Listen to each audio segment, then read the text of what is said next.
welcome to the Quest Forums channel.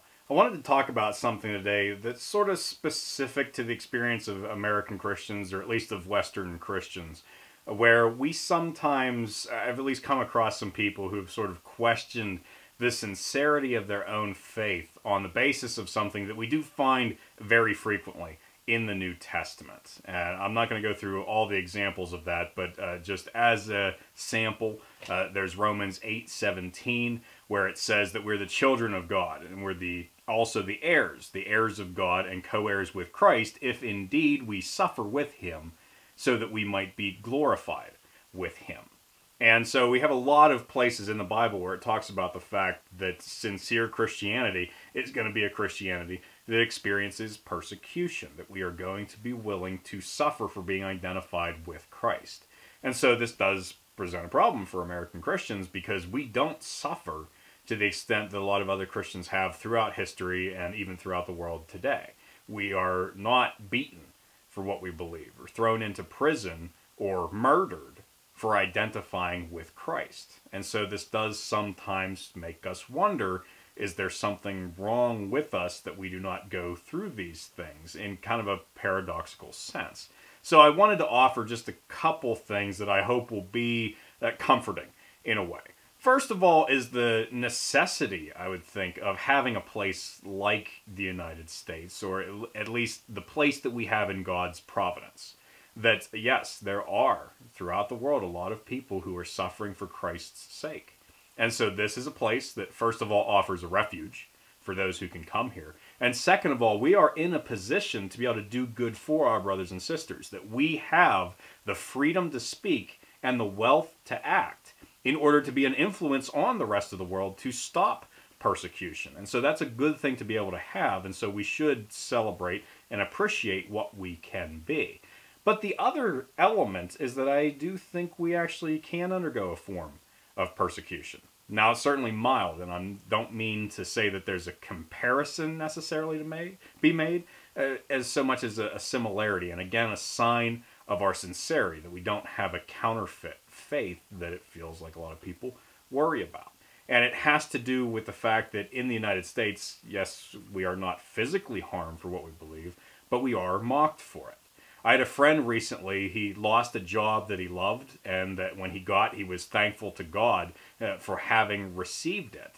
And then when he lost that job, he also turned to his faith for comfort going through the pain of that. But he did these things online, and he did them in a space where people were able to see the history of what he had talked about. And so there were some atheists who came along and who basically said, if your God was real, then he wouldn't have done this to you. And so since you didn't get what you want, then obviously there's no God to hear or answer your prayers. And this is just such a common misunderstanding, to basically expect instant gratification. They seem to think that we believe God is a genie, and that's not the way that things work.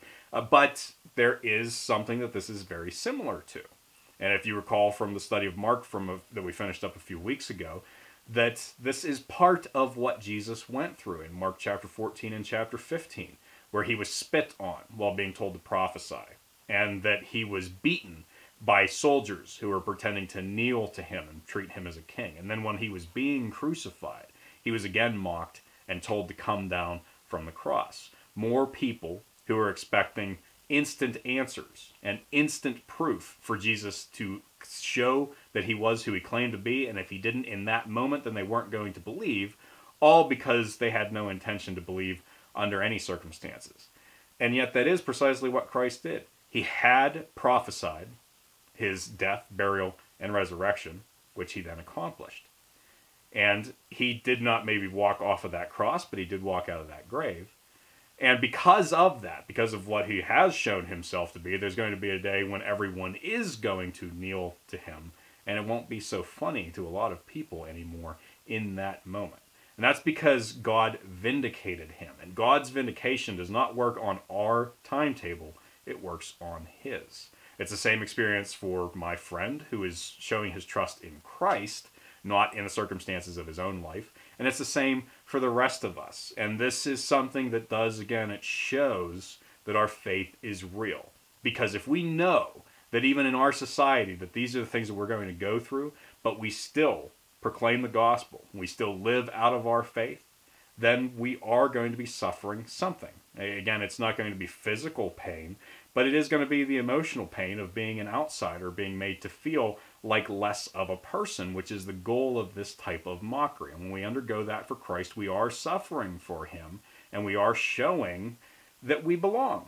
And again, we belong to the same extent, we're not suffering to the same extent, but we are still joined in what Christ's followers in this world go through.